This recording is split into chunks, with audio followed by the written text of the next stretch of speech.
Bom, tudo bom, pessoal? Vamos lá voltar ao nosso tema aqui, nesse vídeo 6 da extinção contratual, tá? A gente está tratando desse tema de extinção de contrato de trabalho na cadeira de Direito do Trabalho. Meu nome é Juliana. A gente vai finalizar agora esse tema da extinção contratual com esse último vídeo, que é o número 5 desse tema. A gente já viu quais são, como é que ocorrem as extinções, alguns tipos, né? A gente viu já a justa causa, dispensa indireta. A gente viu a extinção da empresa, a gente viu a questão também da dispensa sem justa causa, e a gente está vendo agora a culpa, vamos ver agora a culpa recíproca, que é uma das fatos, um tipo, né, de extinção do contrato de trabalho. Só lembrando que esses vídeos estão disponíveis para vocês. Se vocês tiverem dúvidas, entrem em contato, perguntem, sanem as dúvidas de vocês, tudo bem? Aí a gente está falando aqui de culpa recíproca. Culpa recíproca, aqui a gente já vê a palavra recíproca, então é reciprocidade.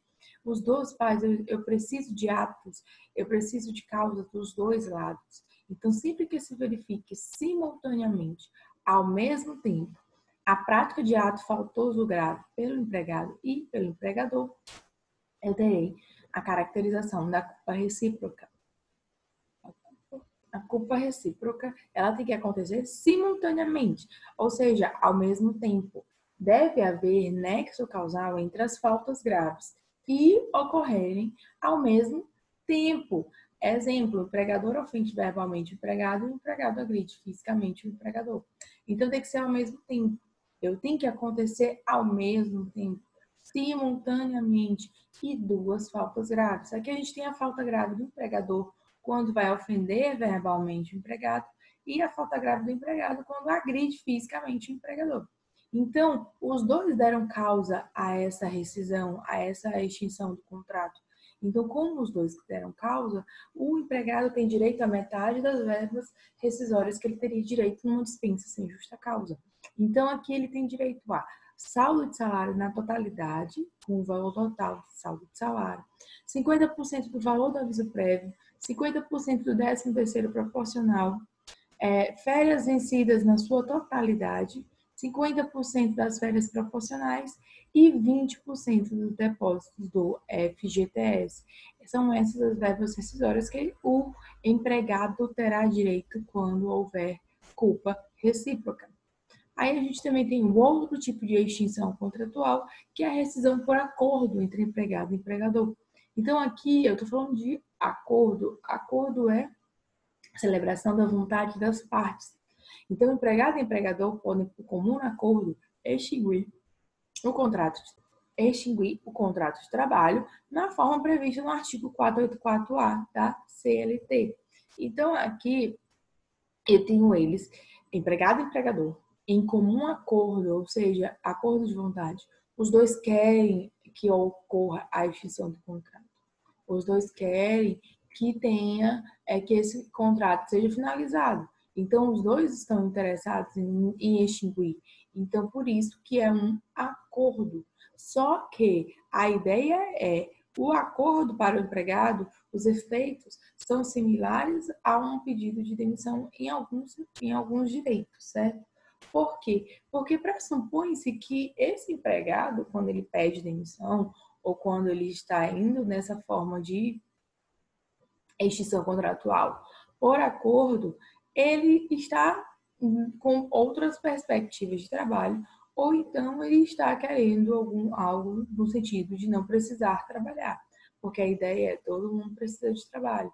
Então, se você está pedindo demissão ou você está entrando em acordo para sair da empresa, então você não precisa de auxílio, você não precisa de ajuda, porque você está querendo sair. Então, com isso, quando você está na rescisão por acordo, na extinção contratual por acordo, não autoriza o ingresso no programa de seguro-desemprego, ou seja, o empregado, quando ele extingue o contrato nesta modalidade de acordo, a gente não tem a inserção dele no seguro-desemprego, ele não terá direito ao seguro-desemprego. Aí eu tenho que a movimentação de conta vinculada ao IFGTS em até 80% dos valores depositados, ou seja, ele saca apenas 80% dos valores daquela conta dele vinculada do FGTS. os outros 20% vão ficar lá para posterior uso dele. E ele recebe o que de verbas rescisórias? Ele vai receber saldo de salário, 50% do aviso prévio, 13º proporcional, férias vencidas, se houver férias proporcionais e indenização de 20% do FGTS. São essas as verbas devidas quando eu trato de acordo entre empregado e empregador. Aí eu tenho também outro tipo, que é a morte do empregado ou do empregador, pessoa física. Aqui a gente tem, que diferentemente daquela extinção por empresa, a extinção do contrato agora do empregador, pessoa física, e do empregado, pessoa física também, né, gente? Porque empregado só pode ser pessoa física. Então, quando o empregado morre, ao celebrar o pacto, quando ele foi contratado, quando ele formalizou a contratação dele, ele fez uma obrigação pessoal, que é a ideia da pessoalidade. Um dos requisitos da relação de emprego que a gente já viu, a relação de emprego tem como um dos requisitos a pessoalidade. Ele, pessoa, aquele funcionário que foi contratado, ele tem uma obrigação pessoal de prestar os serviços. Ele não pode mandar ninguém no seu lugar.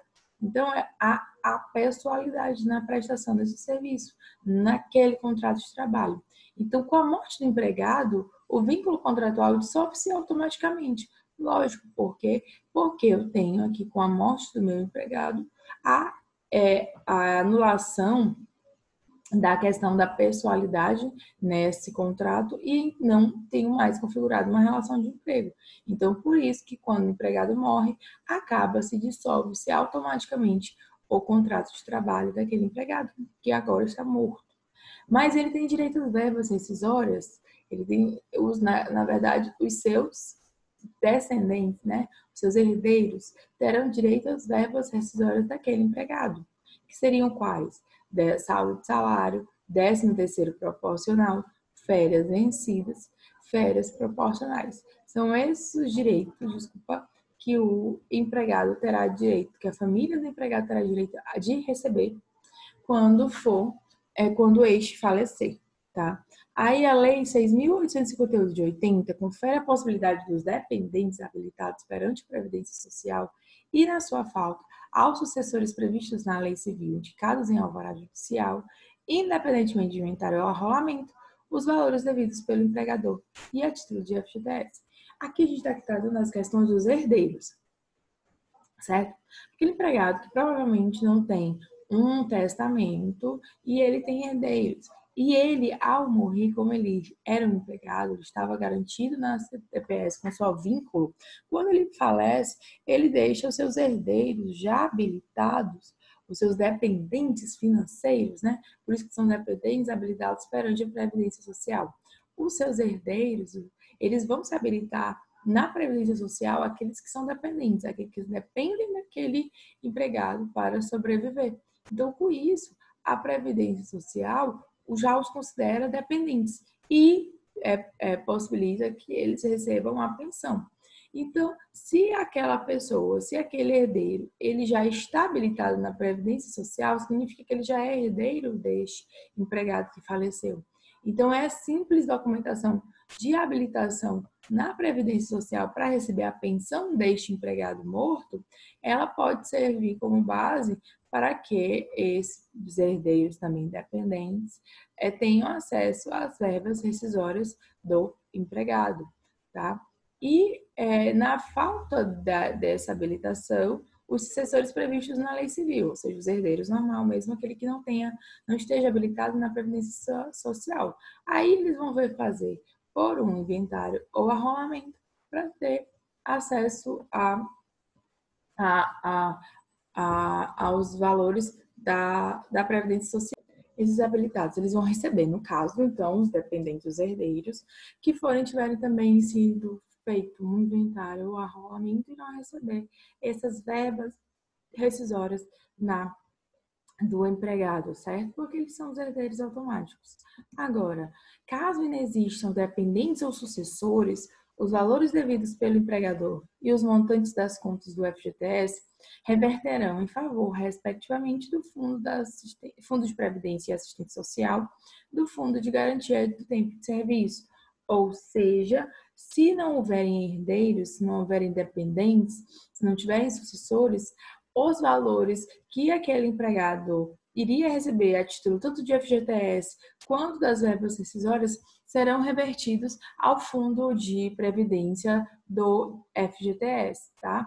Então, quem é que fica com esse valor? O Estado. O Estado que garante que tem esse valor para receber, que ficará como herdeiro das pessoas. E não só aqui nas questões do trabalho, tá, gente? Mas o Estado também recebe, até a título de curiosidade, quando você não tem herdeiro, os seus bens vão para o Estado também, tá bom? Aí a gente tem aqui agora falando da morte do empregador, pessoa física. O que acontece quando o empregador é pessoa física e ele que falece? Pode ou não levar à extinção do contrato de trabalho, dependendo de ser o empreendimento econômico mantido ou não em atividade pelos herdeiros do empregador falecido. No caso aqui, o que vai falar se esse contrato com o empregador pessoa física vai ser extinto ou não, será a continuação da atividade econômica. Cessando a atividade econômica, que é o contrato de trabalho do empregado, será automaticamente rescindida, ou seja, sem atividade econômica, sem trabalho, no caso, como não tem atividade econômica, como não tem mais prestação de serviço, o contrato de trabalho será rescindido. E serão devidas as verbas ao empregado, as verbas rescisórias devidas ao empregado serão saldo de salário, aviso prévio, 13º proporcional, férias vencidas, férias proporcionais e indenização de 40% sobre o FGTS. Por quê? Porque o empregado não deu causa a essa cessação do contrato, né? A essa extinção do contrato. Então, todas essas verbas aqui, o empregado terá direito. E quem vai pagar, lógico, são os herdeiros, os herdeiros os dependentes, os sucessores do empregador pessoa física. Tá? Ao finalizar a empresa, eles vão, o empregador, ao finalizar as atividades econômicas, eles irão pagar também as verbas rescisórias do empregado, tá? Aí, se houver a manutenção, mantido o funcionamento, em funcionamento o empreendimento econômico pelos herdeiros, continuará com o contrato de trabalho e ocorrerá a sucessão do empregador. Então, no caso aqui, eu tenho a sucessão do empregador, porque são aqueles casos que a gente viu nos sujeitos da relação de emprego. A gente viu a sucessão do empregador nesses casos em que ocorre a morte. Então, com isso aqui, se houver a manutenção da atividade econômica, os herdeiros, eles quiserem continuar com o empreendimento do empregador pessoa física, então continuará o contrato de trabalho e normalmente nos mesmos termos, né? Sem haver nenhuma consequência sendo prejudicial ao empregado. O parágrafo 2º do artigo 483 da CLT afirma que, no caso de morte do empregador constituindo empresa individual, ou seja, pessoa física, empregador sendo pessoa física, é facultado, ou seja, é opcional ao empregado rescindir o contrato de trabalho, sendo devidas as verbas rescisórias, ou seja, quando houver morte do empregador pessoa física, pode haver a possibilidade do empregado rescindir o contrato de trabalho, é facultado. Ele também, mesmo continuando as atividades econômicas, é facultado o empregado falar se quer ou não continuar exercendo suas atividades, né, prestando serviço. Então, é facultativo essa possibilidade. E se ele optar por rescindir o contrato, por extinguir o contrato de trabalho, ele terá direito às verbas de saldo de salário, aviso prévio, 13º proporcional, férias vencidas, férias proporcionais e a indenização de 40% do FGTS, tá? Aí a gente tem aqui agora um outro tipo, que é a extinção decorrente de força maior ou fato do príncipe. Então, a gente tem essas duas possibilidades aqui de extinção contratual. A força maior é todo acontecimento inevitável em relação à vontade do empregador. É para a realização do qual este não concorreu, direta ou indiretamente. Ou seja, aconteceu algo inevitável que não era vontade, o empregador não tinha vontade nenhuma, ele não concorreu para aquele fato, ele não quis que aquele fato acontecesse. Foi um acontecimento inevitável. Isso é força maior. Força maior é um acontecimento relacionado a fatos externos, independentes da vontade humana, que impedem o cumprimento das obrigações. Esses fatos externos podem ser em ordem de autoridade, fato do príncipe, fenômenos naturais, raios, terremotos, inundações e ocorrências políticas, guerras, revoluções. E quando acontecem esses fatos de força maior, a gente tem as verbas rescisórias que são devidas ao empregado, que é o saldo de salário, aviso prévio, 13º proporcional, férias vencidas, férias proporcionais e a indenização do FGTS fica no montante de 20%. Por quê? Porque o empregador não deu causa à extinção do contrato.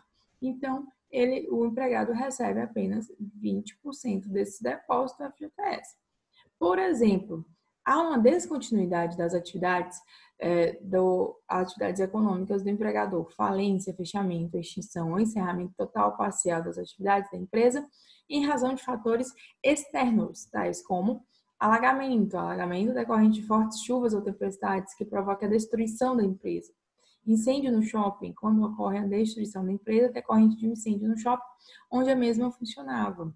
Terremoto, furacão, tornado, quando há destruição da empresa em função de um evento natural e que está fora do controle da empresa. Outros fenômenos da natureza, extinção da empresa decorrentes de fenômenos da natureza como rompimento de barragem de Brumadinho, foi um exemplo, ainda que a causa seja decorrente de falha de terceiros. Ou seja, Brumadinho ocorreu essa falha, esse fenômeno natural, mas foi decorrente de falha de terceiros, né? Já foi provado que houve falha na manutenção da barragem. Então, foi uma falha de terceiro que gerou o fenômeno dessa natureza, que foi esse rompimento da barragem. Mesmo assim, é considerado este fato uma força maior para aquelas outras empresas que acabaram sua atividade econômica, né? Foram destruídas, foram extinguidas e, com isso, o contrato de trabalho também é extinto, tá? E a gente tem o outro fato aqui, que é o fato do príncipe, que seria fato do príncipe quando a paralisação do serviço for motivada por ato de autoridade municipal, estadual ou federal, ou pela promulgação de lei ou resolução que impossibilite a continuação da atividade. Então, eu tenho que a paralisação do serviço, o encerramento das atividades econômicas, né, das atividades da empresa, quando uma autoridade municipal, estadual, federal ou uma lei impossibilita a continuação da atividade, possibilita a continuação que é daquela empresa, ela continue trabalhando. Então, se há uma interrupção da prestação de serviço por uma autoridade municipal, estadual, federal ou por uma lei, eu tenho isso como um fato do príncipe. Decorrendo da extinção do contrato de trabalho desta imposição da autoridade pública, a indenização devida ficará a cargo do governo responsável. Qual a indenização? A indenização sobre os 40% do FGTS. Aqui, quando, da mesma forma, gente, tem um fato do príncipe que impossibilitou a continuação da atividade. Então, não há atividade, não há prestação de serviço. Se não há prestação de serviço, aquela empresa fechou. E, com isso, extinguiu-se o contrato de trabalho. Extinto o contrato de trabalho, quais são as verbas devidas ao empregado? Saldo de salário, aviso prévio, 13º proporcional, férias vencidas, férias proporcionais e a indenização de 40% sobre os depósitos do FGTS ficam a cargo do governo que extinguiu a atividade. Não é paga pelo empregador, é paga pelo governo, tá? Aí a gente tem outros casos também de extinção do contrato, que seria a aposentadoria. A aposentadoria ela tem alguns modos, alguns métodos, né, tipos de aposentadoria que a gente vai verificar e o que ensejaria esses tipos de aposentadoria para falar que houve ou não extinção do contrato de trabalho. Primeiro, aposentadoria por idade ou por tempo de serviço. Se houve a cessação do trabalho, ou seja, se o aposentado deixou de trabalhar, extingue-se o contrato de trabalho. E ele vai ter direito a saldo de salário, 13º, proporcional, férias vencidas e férias proporcionais. Como nenhum dos dois deu causa, ele não tem direito à multa do FGTS, mas ele vai cessar aqui o contrato e vai ter extinto este contrato. Então, ele tem direito a saldo, 13º proporcional, férias vencidas e férias proporcionais. Se houver a continuação do trabalho, permanecendo em curso o vínculo entre as partes, desde que o empregado continue a prestar serviços de forma ininterrupta, sua aposentadoria em nada interfere no desenvolvimento do contrato de trabalho. Ou seja, se o aposentado continuar trabalhando, ele vai ter os mesmos benefícios que sempre teve. Não vai interferir aquela aposentadoria que ele já teve em algo dentro dessa situação, dentro do contrato de trabalho. Então, se houver a continuação da prestação do trabalho, não será interrompido, não será extinto esse contrato de trabalho, tá? Aí eu tenho outra aposentadoria, que é a aposentadoria por invalidez. É um benefício previdenciário concedido aos trabalhadores que, por doença ou acidente, forem considerados pela perícia médica da Previdência Social incapacitados para exercer sua atividade ou outro tipo de serviço que lhe garanta o sustento. Então, aqui eu tenho na invalidez que, comprovada essa invalidez, comprovada por perícia médica, essa incapacidade do trabalhador exercer suas atividades, ele vai ter direito a essa aposentadoria por invalidez. E no caso da aposentadoria por invalidez, ela não é causa de extinção contratual, ela é causa de suspensão do contrato de trabalho, como a gente já viu anteriormente, quando a gente tratou da suspensão do contrato de trabalho. E onde é que está essa situação de suspensão? Lá no artigo 475 da CLT. O empregado que for aposentado por invalidez terá suspenso seu contrato de trabalho durante o prazo fixado pelas leis da Previdência Social para a efetivação do benefício. Então, durante esse período que aqui o empregado está incapacitado, ele terá o seu contrato de trabalho suspenso e não extinto. Súmula número 160 do TST. Cancelada a aposentadoria por invalidez, por quê? Porque ele pode ter se recuperado, o empregado pode se recuperar de uma aposentadoria por invalidez, de um auxílio-doença, ele pode ter essa recuperação. Mesmo após 5 anos, o trabalhador terá direito de retornar ao emprego, facultado, porém, ao empregador indenizá-lo na forma da lei, tá? Aí as formalidades na extinção do contrato de trabalho. Eu tenho que seguir algumas formalidades, alguns padrões. Dentre esses padrões, a gente tem aqui, por uma questão de segurança, um documento de formalização, que é formalizada por meio de um termo de rescisão, que é o famoso TRCT, ou de recibo de quitação, no qual qualquer que seja a causa ou forma de dissolução do contrato, deverá ser especificada a natureza de cada parcela paga ao empregado discriminado do seu valor. No caso, eu tenho 2 documentos. Eu tenho o TRCT e o recibo de quitação.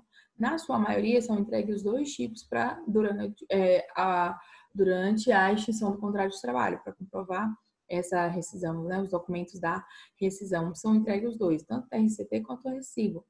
E isto é apenas para formalizar, para saber quais são as verbas que estão sendo pagas e discriminar o seu valor. Então, isso é uma forma de um contra-cheque, entre aspas, mas não é contra-cheque, tá, gente? É um meio de formalizar a rescisão contratual.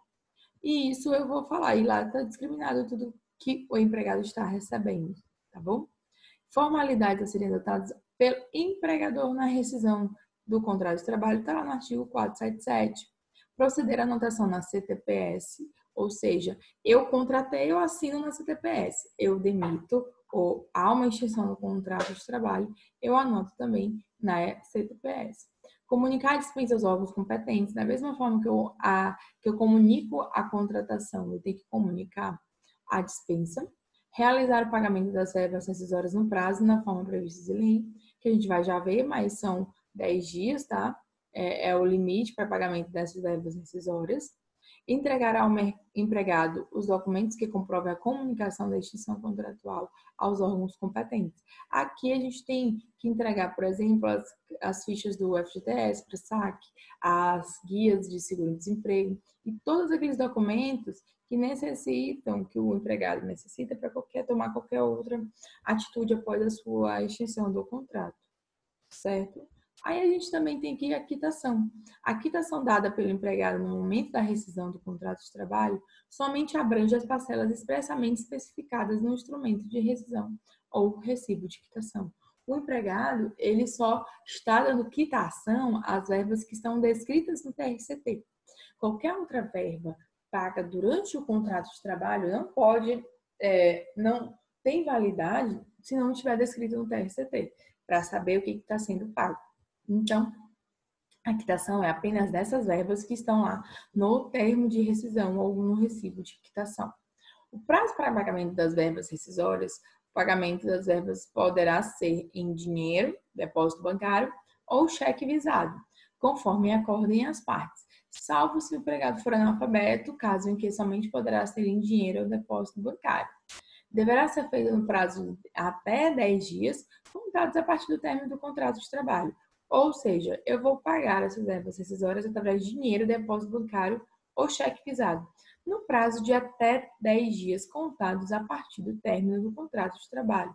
Então, tanto, independente da sua forma de extinção, todas as formas de extinção agora de contrato de trabalho, elas terão até 10 dias para que sejam pagas, tá? Aí a gente tem a contagem do prazo para pagamento. A contagem do prazo para pagamento, a contagem será aqui das verbas decorrentes da rescisão contratual prevista no artigo 477 da CLT, exclui necessariamente o dia da notificação da demissão e inclui o dia de vencimento, em obediência ao disposto no artigo 132 do Código Civil de 2002. Então, eu vou excluir o dia que foi notificado da demissão e incluir o dia do vencimento. Se eu fui hoje notificada dessa extinção contratual no dia 8, aqui no caso, eu vou excluir o dia 8 e vou começar a contar 10 dias a partir do dia 9. Então, será 9, 10, 11, 12, 13, 14, 15, 16, 17, 18. No dia 18,